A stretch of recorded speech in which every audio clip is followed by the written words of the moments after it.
Hello there, my name's Brian Gibson. I've been working here at Stirling Castle for 22 years now, and I'm going to show you around what's one of the grandest castles in Scotland.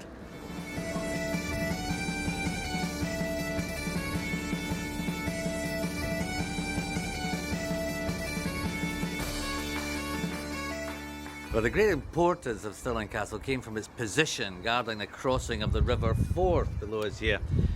Here in the centre of Scotland, it controlled the principal crossroads, the main roads in and out of Scotland, crossing the River Forth here below us. The old bridge of Stirling down there became known as the Brooch, which classed the Highlands and the Lowlands of Scotland together. The Great Hall here at Stirling Castle was the largest medieval hall ever to be built in Scotland, built by King James IV of Scots, to banquet in. It's now fully restored, as indeed the whole castle has been. The walls here coated in a lime mortar harling coloured with a natural ochre pigment. The colour is known as King's Gold. The royal palace of King James V of Scots is going to be the first Renaissance building to be built anywhere in Britain, built in 1540 for his French queen Marie de Guise, and decorated on all sides with over 250 statues and sculptures, including right up in the middle of the wall there, the very devil himself. The interior of King James V's palace has all been recreated back to its authentic Renaissance decoration, and indeed is still occupied by some of the servants of his queen. Sunday carpenter, usher to the inner and the outer hall. In your modern world, I would control the doorways. I'm a bouncer. In fact, in your modern world, we can thank the British Army for preserving the palace for us. When they departed in 1964, we had the original fireplaces and about 4 tons of asbestos. So we literally have rebuilt it. Yes, I believe this was actually the games room when the army were here in the castle. But it's all restored, and next door too, as you see, is part of that. Thank you, Sandy.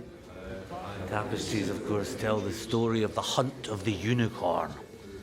Mythical beast. They're thought to be an allegory of the crucifixion of Christ, that the hunting and the killing of the unicorn was the crucifixion of Christ, but like Christ, the unicorn is reborn and lives forever in the garden of paradise, beneath the tree of everlasting life.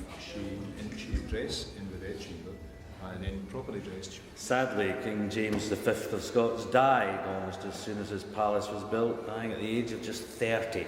And it was really his queen, Marie de Guise, and of course his daughter, Mary, Queen of Scots, who lived here in the palace. But here above the fireplace, you see the combined arms of Marie de Guise and Lorraine and the King of Scots. Looking down from the castle here, below us lie the royal gardens, the King's Knot, as it was known, and the hunting park of the King's Beyond, established in the 12th century as the King's Park, and it stretched all the way out to the banks of the Bannockburn. Over on the hillside, a flagpole there marks the site of the Borestone, where Robert the Bruce planted the standard for that great battle of Bannockburn 700 years ago this year.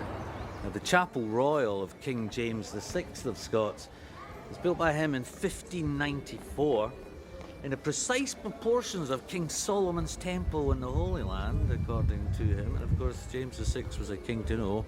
He gave all of the dimensions of Solomon's temple within his own authorised version of the Bible 400 years ago.